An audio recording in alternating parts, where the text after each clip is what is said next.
their own personal trauma that they've experienced, not because they are not interested in being with a Black woman. So as a result of that, in my research, I'm also having to tie that into the scientific research that also shows and demonstrates that just overall, when it comes to gender, how we're biologically wired, women, we see more colors than men do, right? And so in the sense where like we see lavender, purple, mauve, pink, rose, tea rose, all the entire spectrum, where they just see purple, and that's just that, right? Purple is purple, green is green, blue is blue, you know what I'm saying? And so there's actually scientific research that actually talks about the distinctions between how men are wired to see color in comparison to females. So I think that is also at the core of the colorism issue, to where Black men don't see the light skin, dark skin situation, to where they're making decisions to be in long-term relationship with women, in terms of they are absolutely offended by that line of questioning. So that was shocking for me. And that's so powerful, because even as you just shared with the biological factors, right? Because again, media is such where the people who are marketers do a phenomenal job of ensuring whatever messaging they want to be out there and they want for people to begin to have as a realization, they can again produce enough imaging where it's consistently coming. So it now becomes the norm, it becomes the behavior, it becomes the expectation. So really Right. thinking about how a lot of these facets are even bigger than that. And I'm sure the marketers are not only exclusively looking at the demographics, they're looking at the psychographics and Mhm. really keying in on how do you talk to people's pain points? How do you go ahead and make people feel a certain way, so now their decisions are being influenced because of their life experiences?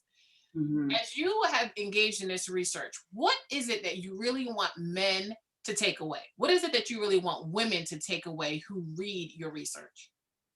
The biggest thing that I would love for women to take away are the ways in which, again, the beauty in my research is that I I facilitated or coordinated conversations amongst Black men, right? However, I wasn't able to be present physically there. And the way that my research was structured. And so it forced me to literally only have to listen, and actively listen, and strategically listen to the message that's being conveyed. And I think that's the beauty in it. And so when I talk about, I want, from the very beginning, I want, for the sake of our relationships, I think that part of the disconnect is that we listen for the sake of a rebuttal, not necessarily for the sake of fully processing and digesting the information. But the reality is And can that I had stop I you? not Because I been gotta drop you. Because yes, I gotta stop you. I gotta stop you because that is huge, right? That is such a big nugget, and I want to make sure that they didn't miss it. mhm, Really, not listening for a rebuttal, listening right. for understanding. I'm going to drop it in the comments because I heard that and you continued, and I was like, I have to stop her because it is such a huge nugget. So continue, continue. Yes, no, but listening for understanding is what I had to do for this study, right? So these conversations had transpired, and I may have been like in another room, but I could not hear the conversation. And I'm telling you this, I wanted to facilitate the conversation. Trust me, I wanted to be in the room and ask them questions and have follow-up questions, da, da, da. But I was limited in doing that. But that was the beauty of it, right? And so I say all that to say that when it comes to romantic relationships, I think it's important, or even just friendships in general, just with Black men, we are not listening to each other, right? And these Black men sat me down because they do have a lot to say that we have not been listening to for a very long time, right? And hence the disconnect. So again, I went into my research trying to do this and that and this and that, but think about it, we have that behavior even when it comes to relationships, right? We go into relationships with these preconceived notions of like, it's about to be this, it's about to be that, da da da da. And it ends up being that, things kind of break apart because there's a disconnect in the listening, right? But the Black men in my study had a lot to say, and there is beauty in just taking a moment to surrender the need to be right and just listen for the sake of understanding. That's the biggest takeaway that I really want. And also, I mean, there's so many layers to my research, but I also want Black women to consider the ways in which you may have ostracized or you may have rejected Black men in your own lives unknowingly, because that was a huge part of my research, is the level of rejection that Black men experience from Black women. That was like the second most biggest aha moment for me. And especially even when it comes from the media, right? So what Black men shared with me is that they experience a level of disposability and trash and being disposable at the hands of Black women. And what that means is I had one participant say that, you know, if I'm going through a hard time in life, I know not to go and holler at a Black woman. And it's and I know not to pursue a Black woman, right? And it's like, really? And it's like this idea that I can't be broke to be with a Black woman. I have to have all of it together to be with a Black woman. And this idea just really kind of hit me. And so it was just this rejection from a place of not knowing where I'm at just as a human being as I'm navigating through life. And so overwhelmingly, Black men talked about this desire to want to be with Black women, but the level of rejection that they experience. And from a media standpoint, so you're talking about, I don't want no scrubs, Grammy nominated chart topping anthems that we've had for generations at this point that I personally don't internalize, like, but Black men do, right? These are chart topping, Grammy award winning songs. And so it's Scrubs, it's Independent Woman by Destiny's Child, it's To the Left, Everything You Own in the Box to the Left. I'll have another you in a minute, right? That's disposability, right? It's the idea that, if I don't have it all together, I have no value or importance. And so that was really mind-blowing to me, because these were men who really had a desire. But to answer the overall question, do Black men really love Black women? The answer is yes. In fact, overwhelmingly so, to the degree in which the ways in which they experience racism and systematic oppression is the reason why they want to come home to a Black woman. And overwhelmingly so, right? So they're constantly being beat up in the world from the moment they leave their home. And they want to come back to a Black woman to where they don't have to necessarily even explain the systematic oppression and all the things that, have really culminated in what you saw, over the summer with Black Lives Matter and things like that. This is what Black men go through every day, even in response to the whole George Floyd thing. As a media scholar, my perception is very different, because Black men are being murdered in the streets every day, right, by police officers. And unfortunately, right? However, you have to think about the context in which George Floyd was murdered. We had no choice but to be home. So his murder had an active audience to where we were left with no choice but to watch, because you were stuck at home and couldn't leave your house. But it happened prior to, right? And so these are the systematic racism and oppression that Black men experience is part of the reason why they do desire to be in long-term romantic relationships with Black women. But the media would tell a different story and says otherwise. Now, people, listen. I'm over here sipping my tea, okay? I told y'all, I prepped y'all for this, right? And I mean, the information that she is sharing, I hope y'all are taking it in. And the reason I hope you're taking it in, because it has so many ripple effects. Mm-hmm. Just thinking about when your significant other gets home, ladies, what type of environment are they coming home to? Come on. Are they allowed to be a king in their home? Because guess what? They may not be treated like a king outside of the home.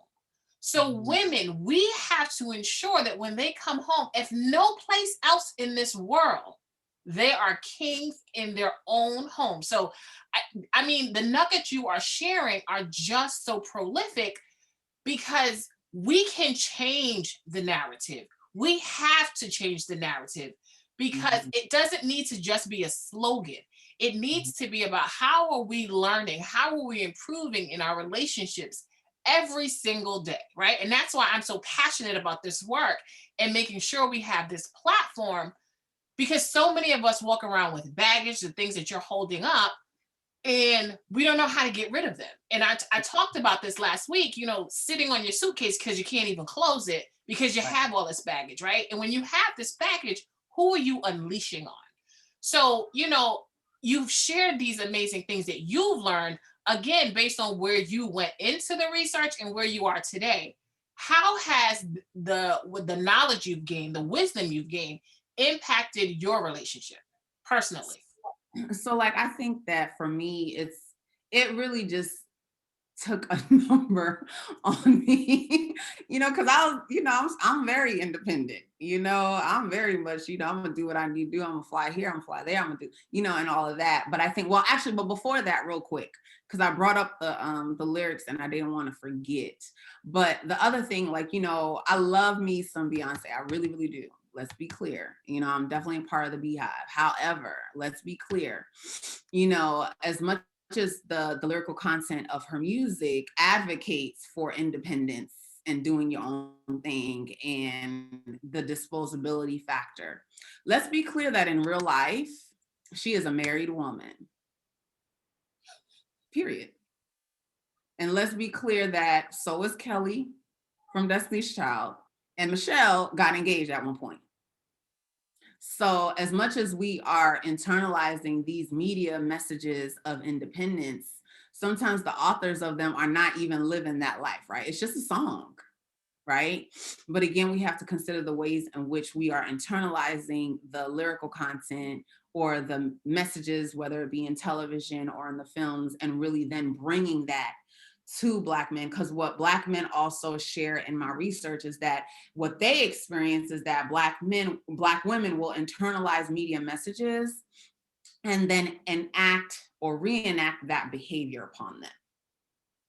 And so that's something to really consider and everything. But as far as mine, I will say that in doing this research, it allowed me to really empathize and be compassionate to Black men, period, without this level of judgment that we have walking in based on whether he's this or that or this and that, based on our preconceived notions of what, a relationship should look like. And he needs to be this and that and a third and all of that, right? I heard stories of Black men who desired to be in relationship with Black women and ended up in interracial relationships with women outside of their race and having regret over that and wanting to and still having this longing and desire to be in relationship with Black women. So some of the narratives of the Black men were really like just kind of like, wow. And I couldn't deny that this is what we do. I'm not going to generalize all Black women, but the majority of us, we have our ways. And so it really allowed me to just kind of empathize and be compassionate because I was forced to just listen. I could not interact. I could not project. I didn't have a rebuttal. I just had to take what they had to say for face value. And then it kept on repeating itself over and over. So remember, I did 5 focus groups in different cities and different. So it's not like just one, I had one conversation with one Black man and all of a sudden no, these were consistent messages across the board from the Northeast and the Midwest. So I say all that to say for me in my relationship, it allowed me to just listen, right? To just, the heart of my partner in a way that I probably would not have. I probably would not have taken. Granted, like we reconnected over COVID. And as a result of that, there was a lot of time that we had to where we could communicate with one another. But even in spite of that, I think that I would not have necessarily taken the time to just listen and have a conversation, just based on my own preconceived notions of nothing really, but just what it should look like and who it should be and all these other things. And I'm getting my PhD and I can only talk to so and such who does such, you know what I'm saying? Like whatever that list of categories of things that you think that you want, like I would not have been open, right, to the relationship that I'm in now. And a lot of it had to do with the fact that we just talked for hours. Our first conversation was 10 hours long. So there was a lot of listening and engaging and having active communication. But my research allowed me to do that because I would have just been like, oh, well, we'll link up next time I'm in New York. Or, it would have just been very surface level without having any depth to it. And that's just because, I'm getting my PhD, working on my dissertation, doing this, doing that, and all the things.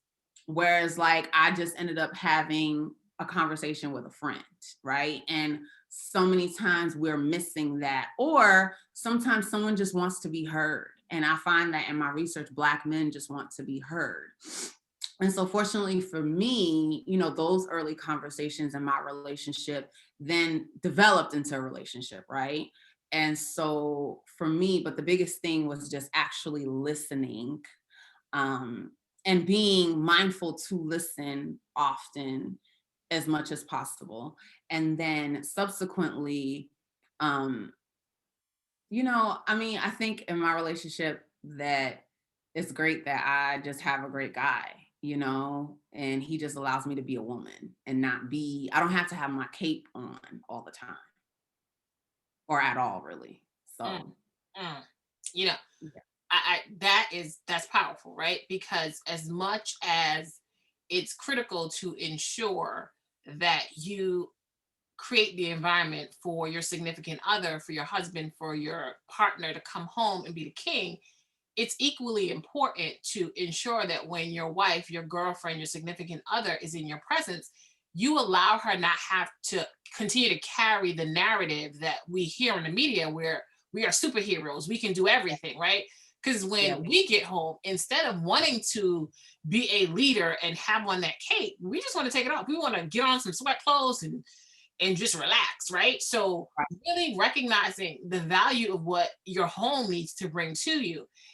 We are going to be heading into our last question, but if you have questions that, as you've heard this conversation, that you want us to make sure that we cover, we are going to do that after this question. I've seen the comments. You have been getting so much love, and Oh, and, really? Okay, I can't see anything.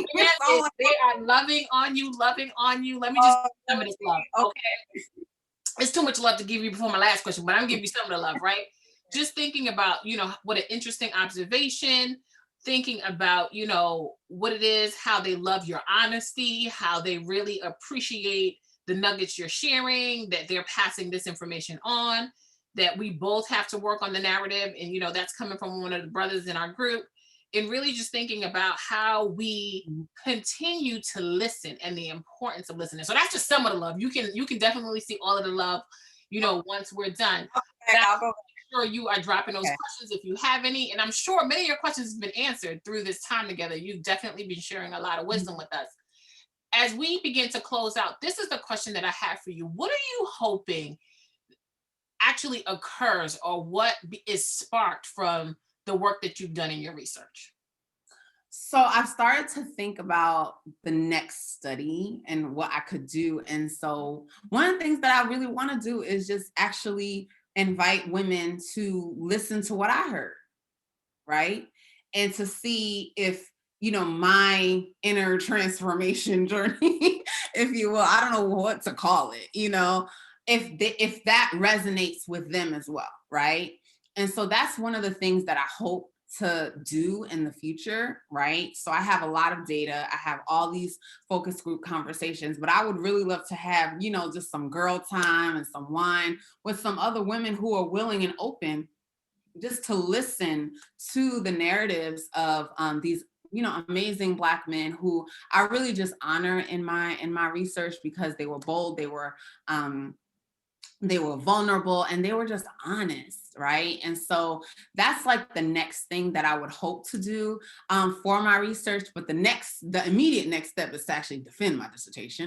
So that will happen in the new year. And so I'm excited about that. But it's so much that I didn't even get into, but at the heart of it, and then when it does come to media messages, do Black men internalize media messages? Yes, the more salient messages that they internalize are gender roles, right? So often, like I think you may have mentioned earlier, like the Cosby Show, or like wanting an Aunt Viv. Aunt Viv came up, I don't know how many times in my study. And I'm just like, what is it about Aunt Viv that, Aunt Viv came up plenty of times, Felicia Rashad, Claire Huxtable. So gender roles is something that is internalized for sure when it comes to media messages of Black women, and what, I want a wife who's like this, who's like Claire, and things of that nature. And then, but the other secondary message is definitely the messaging as it pertains to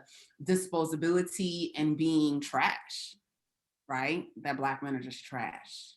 And that's the part that breaks my heart, because like I have cousins, I have brother, I have a brother, I have, and we all go through challenges in life, right? Look at even COVID, right? So many people were unexpectedly laid off and all the things, right? And so does that mean that a Black man is not worthy of the love of a Black woman because he's going through a hard time in life? I would not say the same. I know I've gone through my own personal challenges in life, and I never felt like I couldn't get love or attention from a Black man. So to know that they feel that way or inadequate for us, really, so that's just something that should be considered. But to answer your question, as far as like what I'll do next with it, so many people want to read it. So I really want to figure out how to transform this from what it is right now, which is 300 pages of content. And then I want to figure out a way to get it out to the masses. So that may look like a number of different things. It may look like another documentary. It may look like a TV show. I really want to do like a TV show and figure out how to put that listening component into it. So we'll see, but definitely most immediately, and the easiest thing that I could do right now is to gather Black women in a room to actually listen to the conversations as well. Well, thank you so much for that. And remember us here in the Empowering Your Relationship group when you are listening, because there's many ladies who are out here who are dropping the love. There's brothers out here, your own personal Chantel, who's out here sending you love as well, Yes. And really, as you continue to do this research, I want to empower and really encourage you to share this message on every possible platform. So the brothers can know that their message is out there. It can allow. Yes, that was the thing. You asked me that. I'm sorry, I was like, yes, you did ask me that question. I love it. What I want, and the thing is that, like, what the message that I do want Black men to get out of my research is that I hear you. That's it. Like, I hear you, and I have no rebuttal. I hear you. I hear you, and I'm standing alongside you as best as I can, and I'm just trying to get these sisters come on along the train and listen, but that's the biggest message that I have for Black men, is that I hear you, I understand it. And it just takes all of us to create safe environments where we can have these conversations, where we can, again, we as Black women have to surrender this need to be right and this need to just have it all together, right? And to have all the answers, because there are men who just want to be heard. And I think that is probably the most salient thing that has been illuminated in my research. So I definitely want to let Black men know that I hear you, I understand it, and I get it. And I'm just going to try my best to communicate their truth to Black women in such a way where we could begin to really hear each other. Well, I thank you. And on behalf of our group, I thank all of you who are able to join us. I thank everyone who is joining us for the replay. And if there's someone that you know who could definitely benefit from this message, go ahead. Welcome. This is much my community as it is your community. Invite them into the community so that they can go ahead and hear some of these nuggets. I thank you all. I wish you a safe week until we meet again next week for Talk to Me Tuesday. Take care, everyone. It's always my joy. Thank you.